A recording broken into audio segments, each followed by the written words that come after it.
Fam, I'm going to let you start this show because shit has done hit the fan this morning and over the weekend. Yeah. And we kind of got to get along with our friend Johnny Tsunami and educate him on what happened on 2016 as thousands of votes were being purged and whatnot. A lot of people were like, where did it go?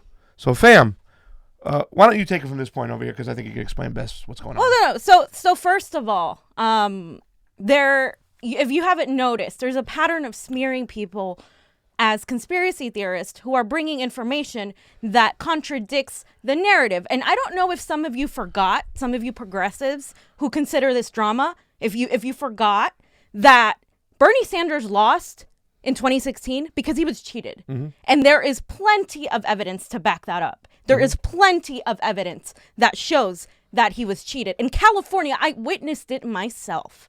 Okay? So to act like this is something new is insanity. It is ridiculous. And we're going to talk more about that later. But I wanted to start with the smearing that's been happening to Tulsi, Bernie, and now our comrade Niko House. Yep. So Niko House has been smeared by the Huffington Post, fam. Yeah. And I know you had this whole thing on who this guy is and how he's kind of manipulated the situation to smear both Niko and Tulsi. Yeah. I mean, there was a nut job out there. He's an actual hitman. But I wanted to talk about the Huffington Post itself, too, as well. Because, fam, this all plays in together what we're talking about when it comes to the voter registration. When we had Ruben Major on this show, and he even said it's the voter registration that's getting out of whack. Something's going on. Evidence from Maria Estrada down in her district. Like we said, we're going to go into it. But to accept this narrative that it's data processing errors and whatnot is crazy. And we have to stop taking what the government feeds us without questioning it. They should not decide what we get to investigate or what we don't get to investigate. Or what you think. Yes. And for reference, Alex Padilla is the Secretary of State. And he was campaigning for Hillary Clinton. Literally as he was in the position of power that he was in. Do you not think that is a conflict of interest? Do you not think he should have not been in that position? How dare people question that if he did any kind of manipulations? Of course he did. Yeah. And no matter how much evidence we find to prove it, it's never going to be enough for some people. Yeah. And it's never going to be enough because we don't control that. They do. Yeah. And to not question it, to actually just take the thought process that, it was data errors. I mean, it's ridiculous. Okay, they manipulated this whole election. They did it in 2016. They did it in 2018. And what I'm trying to get at is when we go into this article about the Huffington Post. So what it is they took Niko House's Tulsi's top online fundraiser, okay? And what they're trying to do is just not smear Tulsi Gabbard, but just trying to say the people who support her are conspiracy theorist nutbags as well. And in detail, they go into this article from the Huffington Post. It was also on the Raw story, how they talk about, Niko supported Pizzagate. He said that Bill Cosby was used as a distraction. The Vegas shooting was not legit, and they're not telling you everything.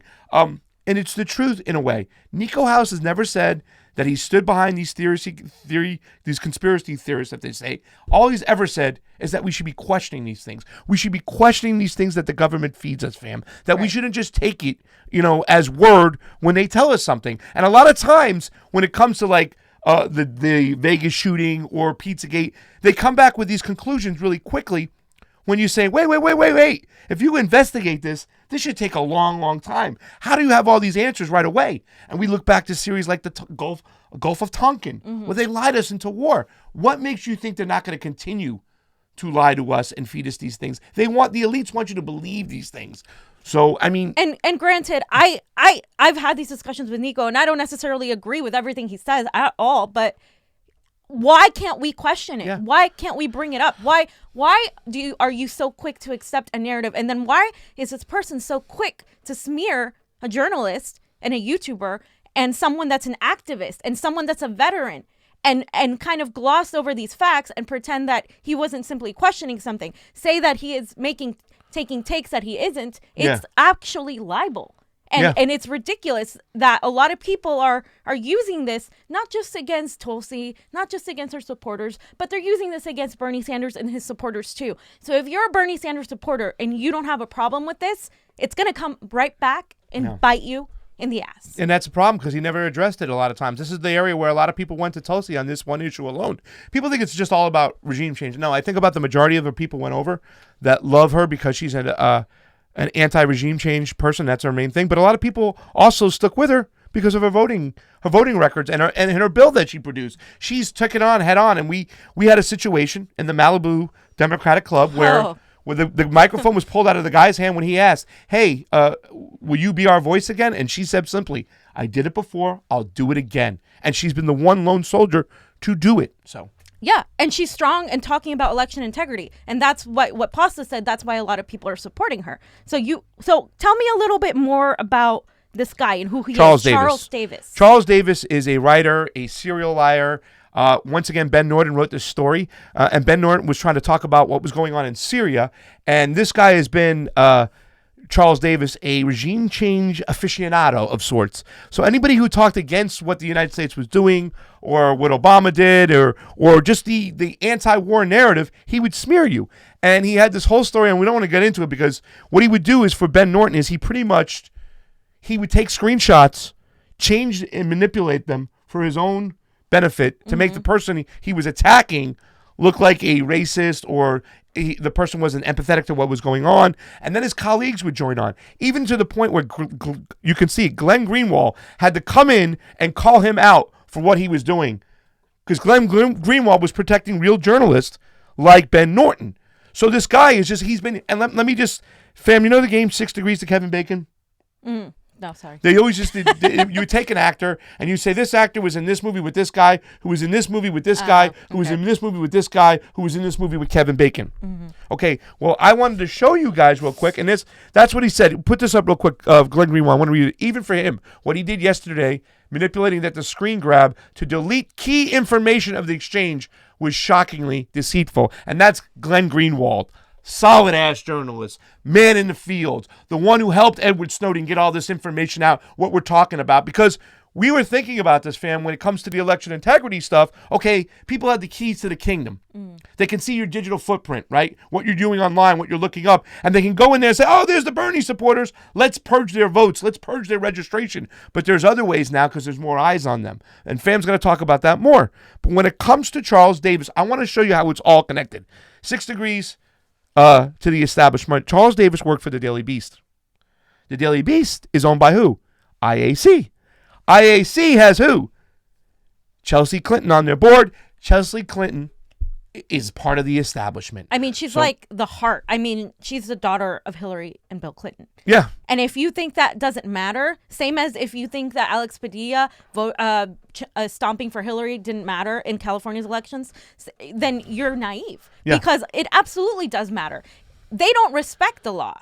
They will tell you that you must respect the law. But if you think that the government doesn't lie to you, if you think that the government isn't trying to purge votes, then you completely missed 2016. You've been missing things going on forever. And I remember even the Bush-Gore situation in Florida.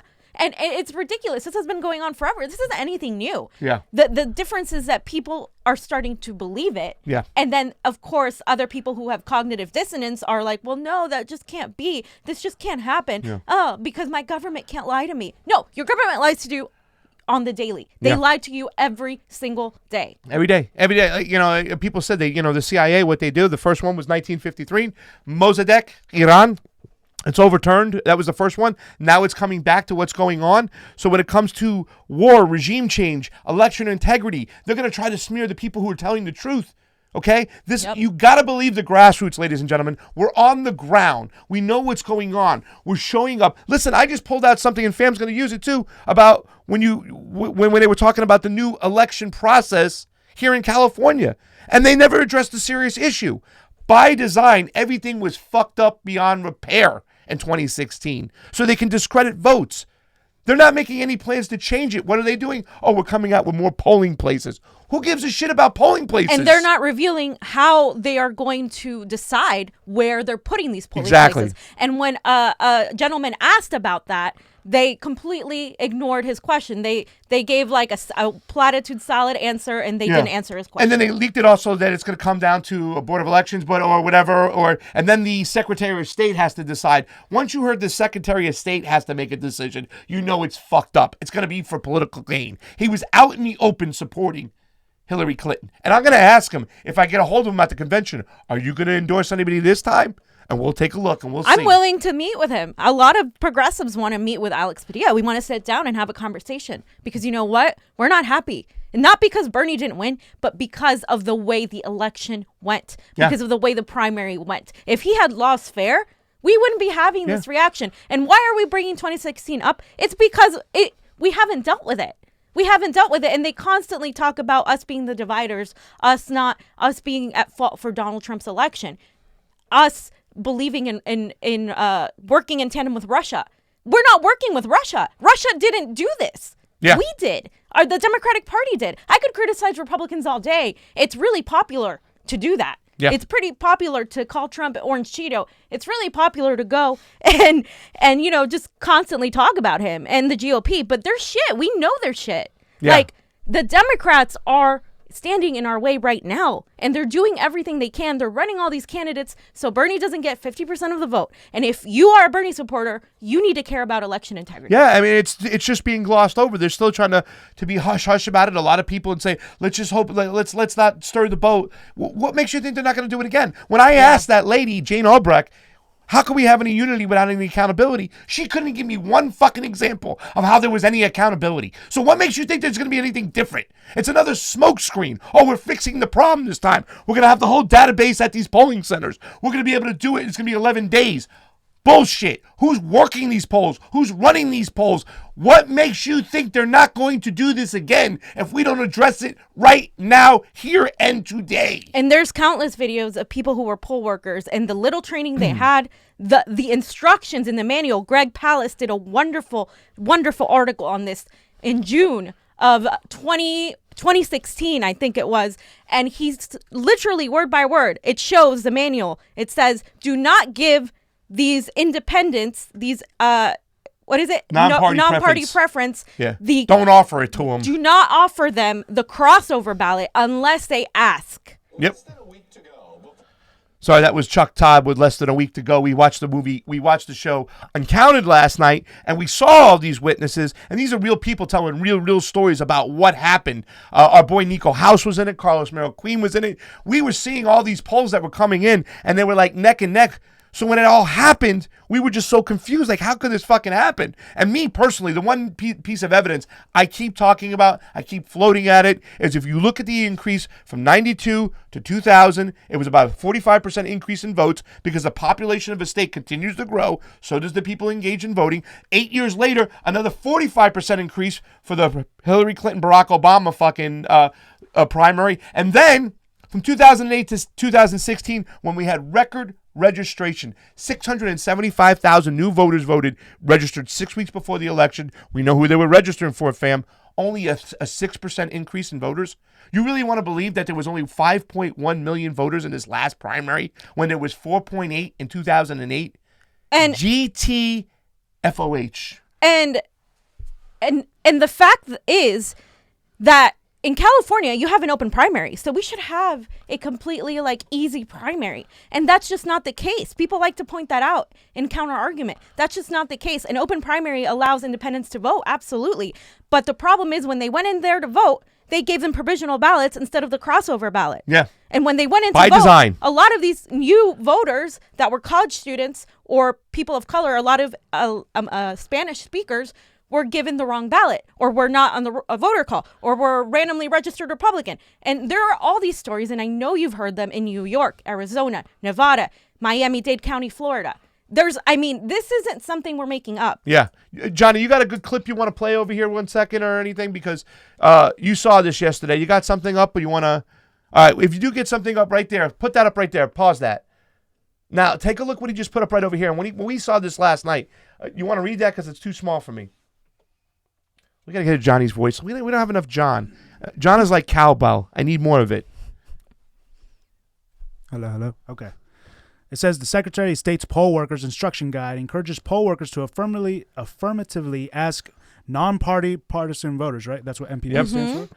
If they wish to request a party presidential ballot. But the fact that the Secretary of State encourages and elections officials may choose to instruct poll workers to do more than is legally required does not mean that a failure to do so is a violation of the elections code. So it's kind of, they manipulate the law all the time. They just manipulate it. It's like a gray area. And if you don't think, listen, they had all these people targeted. It was no doubt in our mind, Bernie Sanders voters in 2016 were removed, were purged. The voters went missing. How did they know who to target and how did they target it? I mean, a lot of people thought it was the Snowden revelations, but come on, people.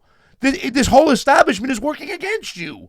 They're part of the elites. They're part of the oligarchs, hand in hand, and they're trying to feed you what you should believe. No. If you don't demand democracy, they're not going to give it to you. Yes. And we have to demand democracy. And what happened in 2016 cannot happen again. And when I see it starting to happen right now, it's like we have to call it out. If you stay silent, you are going to let Bernie loose again. And they're going to, in California is so big. When he lost California, I mean, I remember that day, his face, everything. And when they called California for Hillary before even the voting polls were closed, before all the votes were counted, when those provisional ballots weren't counted, over 60,000 in LA County alone. Yeah, we're just marked ineligible, and like we said, the number was just terrible. We can go into this right now. I don't want to get too much into this. Fam's gonna have some more breaking news with this stuff. Listen to the grassroots media. We're on the ground. We're actually talking to the people.